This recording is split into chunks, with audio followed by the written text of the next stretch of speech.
All right, so let's take it back now to when you were sentenced and you're now getting transferred to prison. How do you actually get transferred to prison? How does that work? Do you take a bus? Do they fly you out to your prison? How does that typically work? Um, Again, depending on the area where you were arrested in, because every locality has different, for lack of a better term, different venues that you go to. Some places you only wind up going to county jails because they don't have a federal holding facility, commonly known in the Bureau of Prisons, which is the Department of Justice's uh, agency that handles incarceration for um, the Department of Justice. And so there's, have to look at the number of prisons, but there's quite a few. So anyways, you go to what's termed as a metropolitan correctional center or the local county jail, which you'll be held until you have court, whether it's your bond hearing or whatever. And you get into one of those, and chances are you're going to get a car. Like, they'll put you in the back of a car and they'll drive you to a county. For me, they took me to a county jail. And later on, after a few weeks, I got transferred over to Metropolitan Correctional Center. Um, when you're in the county jail, as you do in most jails, you really have nothing coming. And they're the first ones to tell you that. You really can't do anything. There's no phone calls. There's a TV, and maybe they might let you use one or two cells that they'll open up during the day to use for bathrooms. But the rest of the time, you either get used to grabbing a mat and sleeping on the floor and curling up somewhere and just wake up the next morning at 5 o'clock in the morning where you're going to get one whole box of cereal, an apple, and a carton of milk that probably is 6 weeks old. They don't believe in expiration dates, and they'll buy you the cheapest, most garbage food out there that you could ever imagine. And that's just how they roll. And then at lunchtime, you'll get maybe a warm meal or not. And then evening your time, you're going to get um, probably a bologna sandwich and this fake fruit punch. Well, I don't know what it is. I mean, qualifies as something that barely passes the standards of anybody. But hey, they get away with whatever they can get away with because even though they're being paid astronomical money for holding you from the United States Marshal Service, they still cut as many corners as they can, and they treat you like you're a straight piece of shit. In fact, you'll be lucky if you get a blanket while you're in there. You'll be lucky if they let you change your clothes. You'll be much luckier if you even have the opportunity to take a shower. In which case, you don't have any shower shoes, so you're stepping into a shower of crud that you don't even know who, what, or anything's been in there, what's growing on the floors, the walls, etc. And one thing you better get your head into from that moment going forward, the minute you step into a county jail or into a metropolitan correctional center, you are nothing. You don't hold any value. You don't hold any purpose. You mean less than nothing. So you're always trying to find a way to get up and get out. Move on. Get over above it. You get a better chance when you're in Metropolitan Correctional Center because you have commissary. You can buy various items from food to sweat clothes, t-shirts, underwear, socks, um, different types of food. And again, that's all depending on which Metropolitan Correctional Center you're at. And they offer a variety of different items that you're able to purchase. And you're given a monthly spending limit for that, which I'm not sure what it was now, but back when I was in was about $320 a month. and for Christmas time they'll adjust it maybe by $50 and let you spend $50 extra, of which the amount of money their markup on food is so astronomically ridiculous. The amount of money that the commissary makes alone off of inmates is untold. Just the money is stupid because they charge so fucking much for a bag of potato chips. It's like you wouldn't even believe it. But that's how they get away with shit. Again, nobody monitors them, nobody cares, and you're nothing. So nobody's going to listen to you. Nobody wants to hear from you. And God forbid you have anything wrong with you medically. Anything. Because you will not be looked at, listened to, or anything. You'll have a dry checkup by somebody who just looks at you, puts a stethoscope to your chest, takes your pulse and a thermometer, and then sends you on your way. If you have pre-existing medical condition, whether you have heart problems or anything else, you better hope that they can get the same type of medicine you were on, because if you were on anything special, forget it. You're not getting it. You're going to get whatever they give you, whatever they want to afford. And chances are it's beyond generic. It's the cheapest garbage that they can get away with. And that's their answer to solving your medical issues. And by the way, they don't give a fuck what your medical issues are. They don't care about you, your family, or anything that has to do with you. You are now nothing but a number, which you are assigned a number from the minute the United States Marshals process you into anywhere. So that's what you're known as, and you're not known by anything other than not a name, but your number.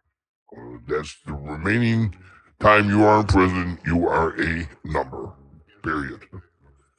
So going back to your time at the county prison, is that typically a place people will stay long term, or this is just a place that are waiting to transfer inmates to?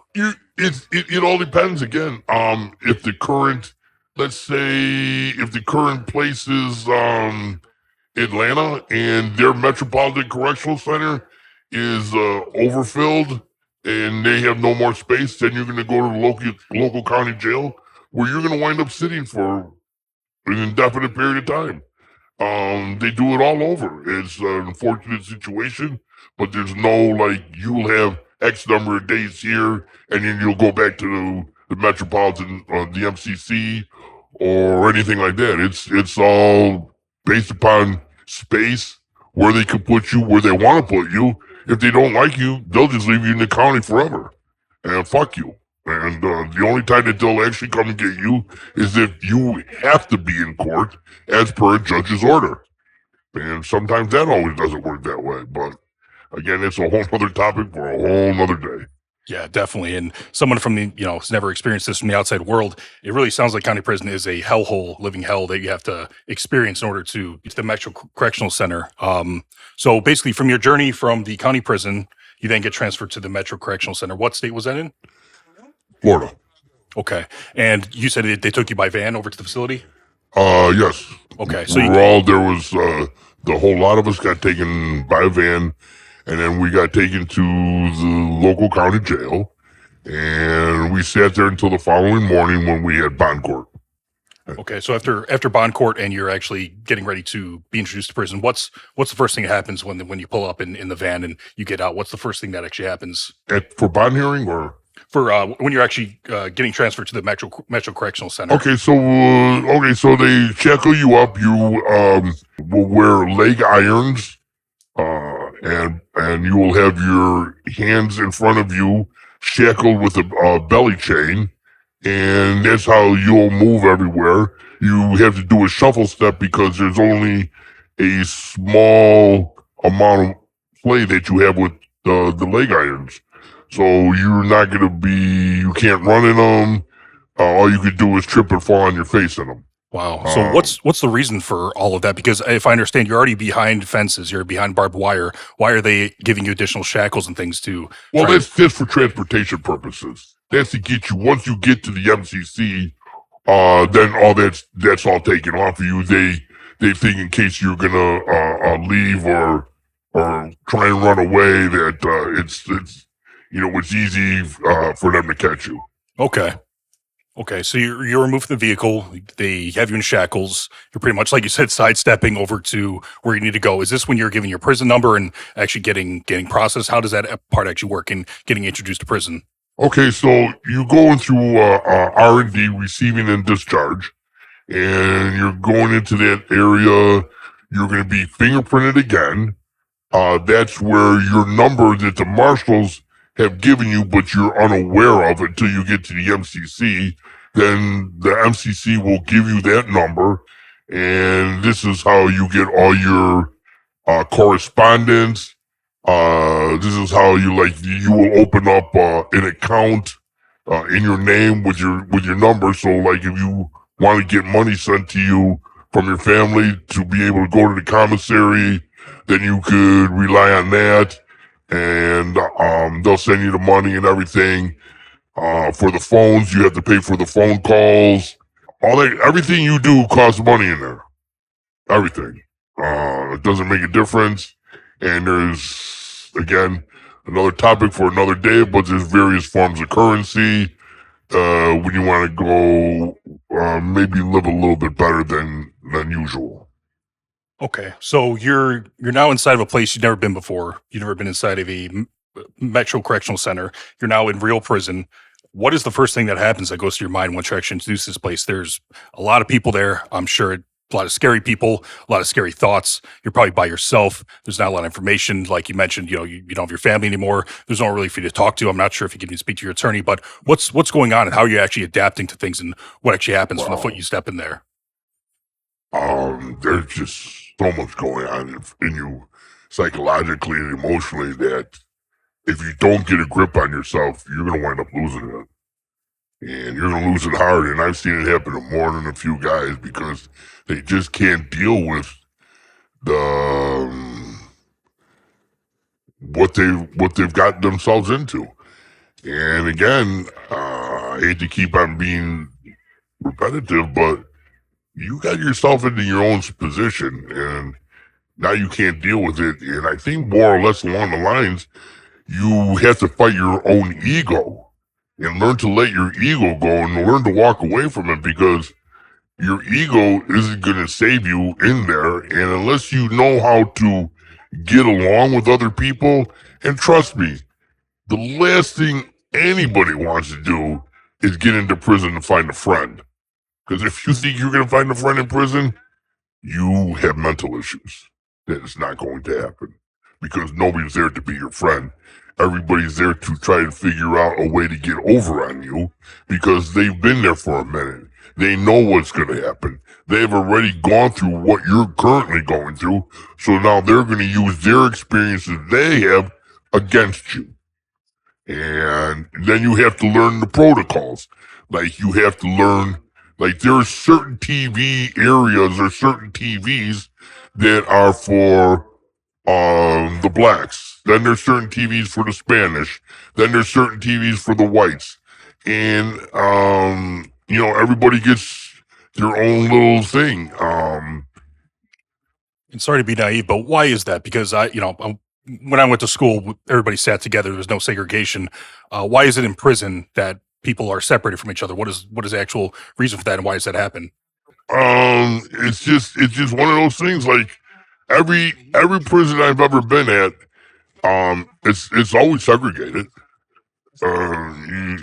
You sort of that you're living in the '60s again because you go into the chow hall and half of the kitchen is one side is all of the blacks, the other half of the kitchen is Spanish and whites, and you are not allowed to commingle. If there is no room on one side or the other, then you have to wait until somebody gets up and leaves till you can get a spot at the table. And you have to realize that you have to go eat with, if you're white, you have to go eat with the whites. You can't go mix with the Spanish. And God forbid you cross the line and try and go eat with the blacks because then you're thought of as a race traitor. You're this, you're that. You're not following the necessary protocols and who does this guy think he is? And everything that you think that you learned on the streets, throw out the goddamn window, because it does not apply in prison. Does not apply in prison. You can't use anything that you knew on the streets. You have to generally learn to rewire your brain entirely, because this is not what you think it is. It's a whole culture shock. It's just a shock in general, but culturally speaking, yeah. Just like a black guy and a white guy can't share a room together. And if you do, you have to get clearance from everybody. Like, if the black guy belongs to a gang, chances are he's not going to be able to live with the white guy. And if the white guy belongs to anybody, chances are they're not going to, their boss is not going to let that happen. There's no commingling. All the races are definitely segregated from each other. And I have to ask this: if this is a place that's so organized and so managed by authority, and everything in place is the way that they want it, are they the ones that are helping implement this, or is this something that the people themselves have done over time? Is this something that is prison culture, or is this something that is actually done by the authorities in order to keep things the way that they want it? Great question. Okay, like there's multi answers to this. Yes, it's prison culture. Yes, it's something that's widely accepted amongst everybody in the prison. It just goes without saying that that's how it runs. I mean, it's like you have to learn how to like automatically understand this, even if you don't. You have to learn. And one thing I can't stress enough is when you get into a situation like that and you're first getting arrested, learn the protocol. Learn who belongs who with where with what. Don't try and become anybody's friend and don't ever go into fucking prison and expect to tell anybody anything about the fucking crime you did. Because that person you're talking to is looking for a way out. And if they could use whatever you're telling them against you, trust me, that next time they're on the phone call, it's probably to a local federal agent so they can tell them about what you told them about your case and your crime, and they're looking to wedge their way out the door using you as their conduit to get the fuck out of prison by virtue of what you've told them about your crime. Happens all the time.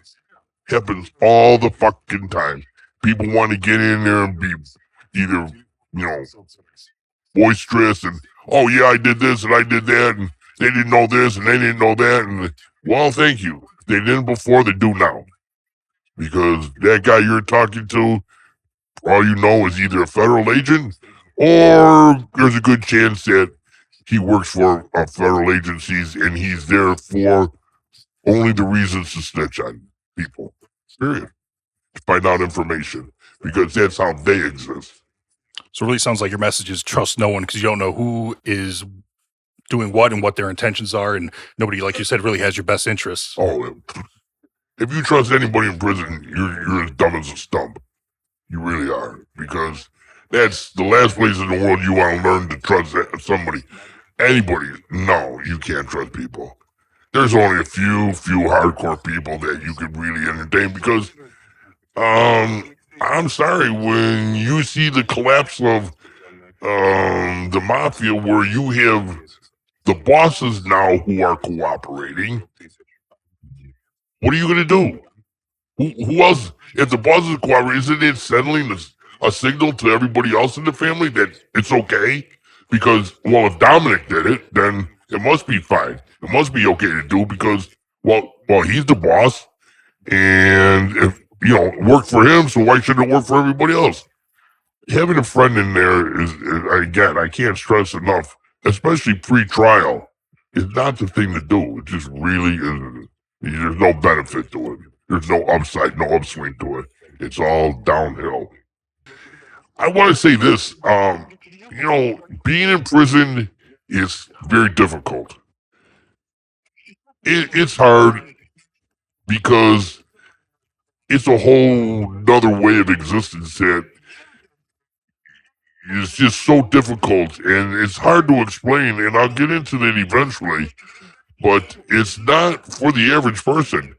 And, to all you people out there who are criminals and are listening to this, you better think real hard about it, because if you think that you're going to get away with what you did on the streets and get up in prison and do whatever and act whatever, it's not going to happen. It's just not going to happen. You have to be a different person altogether. You have to become inside empty. You have to do away with everything from the outside.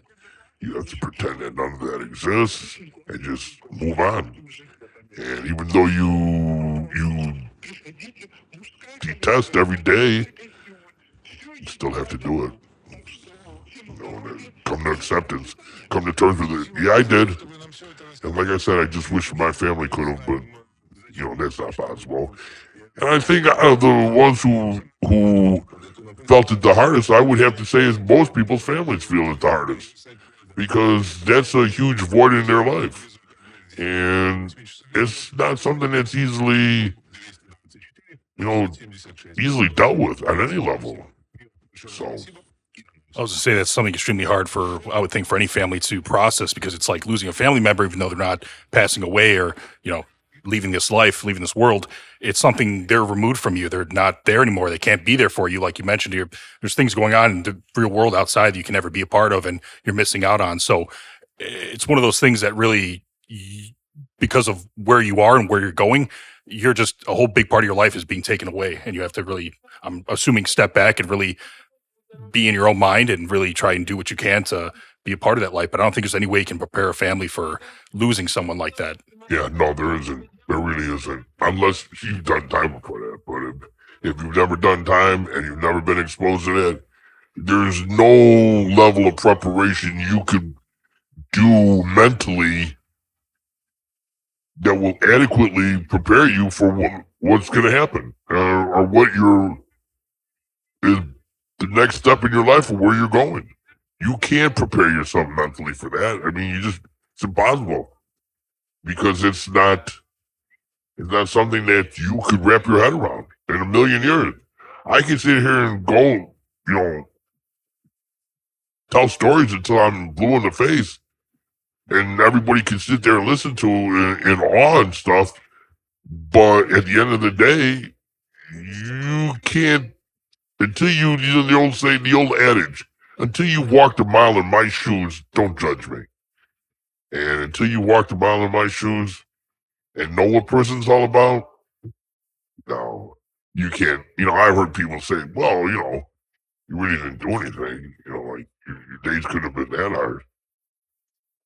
How do you respond to absolute fucking ignorance? Because that's a statement of pure ignorance. You don't know. If you don't know anything, then stop running your fucking mouth about it. And that's the problem today. People claim to know everything, but they've never done it and never experienced it, but yet they know all about it. So, Yeah, this is a world that doesn't have TV cameras. This is a world that doesn't have media. This is a world that's unseen to the normal humans in America. People don't get to see the real life behind iron walls. And honestly, it's one of those things that really nobody really knows what happens behind the walls besides what you hear and what they want you to hear. So hearing it from you is really powerful to actually understand what happens to a human being behind right, bars and really what that's going to do to a person. right. Because there's nothing, I don't think, like you mentioned, that can prepare you for that and get you ready to be in that situation. Yeah, and National Geographic could do all the goddamn shows that they want and interview all the people they want in prison, but what people need to realize is that you're seeing a different version of what's actually going on, because, um, like, if they're going to film in a prison, they'll pick out one unit and uh, one cell block, and they'll spend a week waxing the floors till they're perfection, and they'll make the unit look like it's like a 5-star hotel, and that there's no reason in the world why you should panic, and that they're living a life of comfort and cold. No, no, no. What you see on TV is not reality. You could ask any guy in the world in one of those shows, and don't forget, they're all edited, and whatever piece of mind that somebody wants to say on majority of them, they're edited out of there, because you really don't. They don't accentuate the true emotional content or the true emotional content of what you're going through. It's something that defies description. It's something you can't put a label on and you can't explain. You have to live it to explain it. And it's not for somebody, and that's why I said all these little guys that are selling these dime bags and they think they're tough guys and they're, gang members and so forth and so on. Those are what the first guys that we call or they call people who want to be at the front of the bus. And those are the first guys that will tell on you. And make no bones about it. They'll usually tell on you before they even put the bracelets on them. So, it's always a good idea to know who you're doing business with. And, there's several new rules out in the street that I guess are now in place since I've been out there doing it. And I thank God every day for the fact that I stopped doing it. All right, that was today's episode of the True Cost of Freedom podcast. I want to thank Ralph for sharing his powerful story with us, the raw truth, challenges, and reminding us that freedom isn't something to take for granted. If you found this conversation powerful, interesting, or helpful, please like and share with someone who could use a reminder of what resilience and redemption looks like. Please subscribe to the show so you don't miss our next story. Until next time, remember, freedom is never free. This is the True Cost of Freedom podcast.